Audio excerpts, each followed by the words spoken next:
नमस्कार मंडळी, स्वागत आहे तुमचं नवीन एका ब्लॉगमध्ये. इग्नोर करा हे. कसे आहात मग सर्व? तर आज संडे आणि संडेचा मस्त प्लॅन बनवला मी की म्हणलं काहीतरी वेगळी रेसिपी ट्राय करू आणि मी बनवणार आहे आज. तुम्हाला कळालं असेल याच्यावरून, थोडासा गेस करा. गेस करेपर्यंतच सांगणार आहे. तर मी बनवणार आहे पावभाजी आणि मस्त सर्व भाजीपाला वगैरे आणून ठेवलाय. लसूण, ही मोठी लाल मिरची, मला नाही माहीत त्याला काय म्हणतात, हे अगोदरच मी भिजवून ठेवलंय आणि हिरवी मिरची पण भिजवून ठेवली आहे. एक रेसिपी पाहिली होती त्याच्यानुसार. आणि आता हे सर्व कट करून घेते आणि नंतर मग त्याला बारीक बारीक करून घेऊ. चलो. संडे असला की मला अचानक असं काही ना काही वेगळं खायची चूल मस्ती आहे. श्वेताला पण बोलवलंय आज मी पावभाजी खायला. बट तिचं काही कन्फर्म नाही आहे, पण तरी सुद्धा मी बनवणार आहे तिच्या नावची. बघू.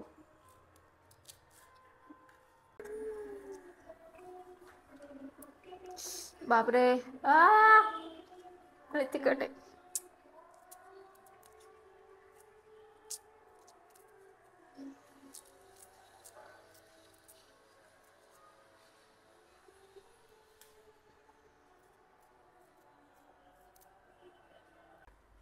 बटाटे पण मी उकडायला लावून दिलेत. माझं हे होईपर्यंत ते पण उकडतील. आणि मला कुकर घ्यायचंय, पण मला कुकर कोणतं घ्यावं कळत नाहीये. प्लीज मला सजेशन द्या. आणि छोटूचं घ्यायचंय माझ्या एकटीपुरतं. तर लई तिखट आहे.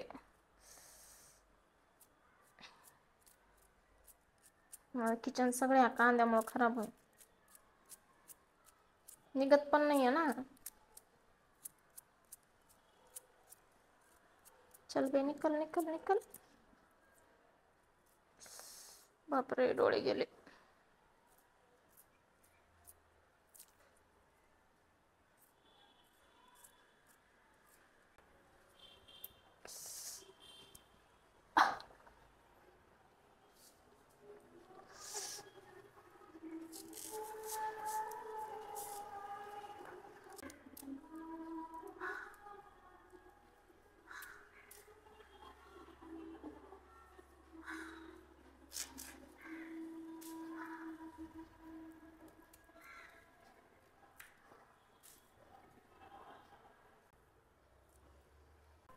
आणि ह्याला चॉप करण्यासाठी, पेस्ट करण्यासाठी माझं हे नवीन ब्लेंडर वापरणार आहे मी.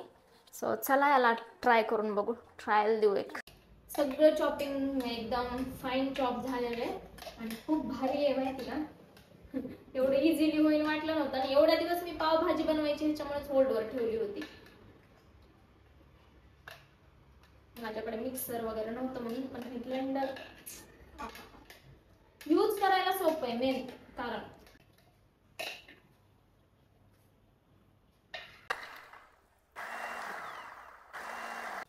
सर्व चॉपिंग वगैरे झाली. आता फक्त जे हे लसूण होता तो बारीक चॉप केला. माझ्याकडं खलबत्ता नाही त्याच्यामुळे मला ह्याच्यातच करावं लागतं. आणि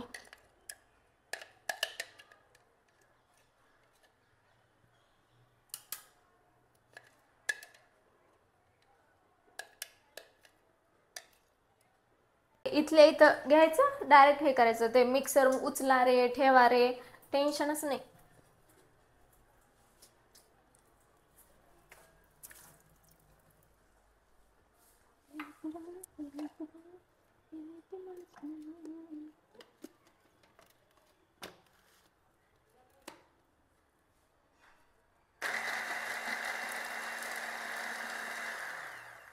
आणि ह्याची इथं स्पीड पण ऍडजस्ट करू शकतो. हे जास्त कमी स्पीडसाठी, हे जास्त स्पीड.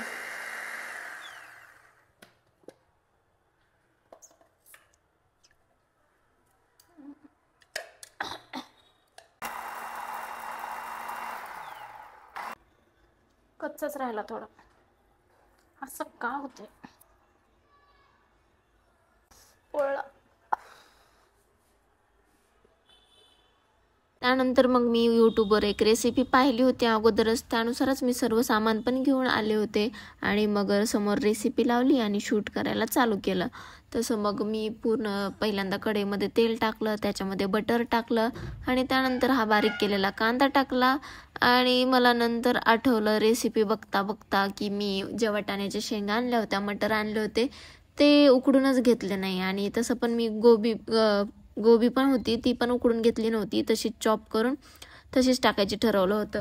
त्यामुळं मला मटरचं लक्षातच नाही. मग तोपर्यंत साईड बाय साईड मटर निसून घेतले, त्याचे दाणे करून घेतले आणि त्याला उकडायला ठेवून दिलं.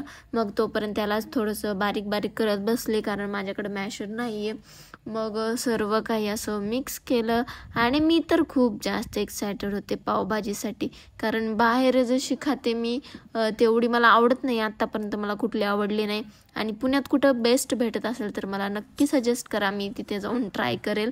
मग सर्व असं फाईन करून घेतलं आणि तोपर्यंत मग वटाणे पण उकडले होते. मग नंतर सेंटरला एक छोटंसं गोल केलं, त्यात मग परत तेल, बटर आणि हा कांदा, मिरची जी बारीक केली होती ती टाकली, लाल मिरची, काश्मीर लाल मिरची ती पण टाकली, हळद, त्यानंतर लाल मिरची, नंतर धनिया पावडर, नंतर 4 चमचे गरम मसाला, असे सर्व मसाले टाकले आणि त्याला पण मस्त असं एकजीव करून घेतलं. आणि खूप जास्त भारी स्मेल येत होता पावभाजीचा. मला वाटलं नव्हतं छान बनेल आणि माझ्याकडे मॅशर नसल्यामुळे ते एवढं काही पूर्ण एकजीव झालं नाही, पण जेवढं कामापुरतं पाहिजे होतं तेवढं झालं नाही, फक्त वाटाणे तेवढे झाले नाहीत. मग थोडंसं पाणी टाकलं वरून, कारण जशी कन्सिस्टन्सी मला पाहिजे होती त्यानुसार. आणि नंतर वरून मग परत थोडंसं बटर टाकलं, कोथिंबीर टाकली आणि मीठ टाकून परत पूर्ण मिश्रण एकजीव करून घेतलं आणि अशी मस्त अशी पावभाजी रेडी झाली. चला, थोडा वेळ बसले होते कारण जेवणाचा टाइम झाला नव्हता. आता जेवण करून घ्यावं. भाजी तर घट्ट होऊन गेली आज.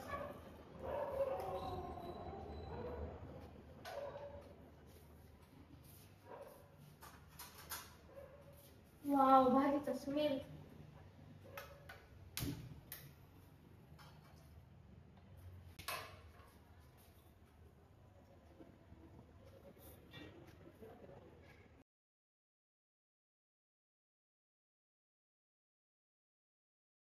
मस्त पावभाजी आता रेडी झाली आणि चला आता टेस्ट करते. वास तर येतोय पावभाजी सारखा, बाकी आता टेस्ट कशी झाली आय डोंट नो. छान झाली असेल, होप सो. तर चला आता मी खाते. आणि रेसिपी तर मी बघूनच केलेली आहे, त्याच्यामुळे तुम्ही कशी वाटली तुम्हाला ते देखील सांगा. अँड चला, बाय बाय.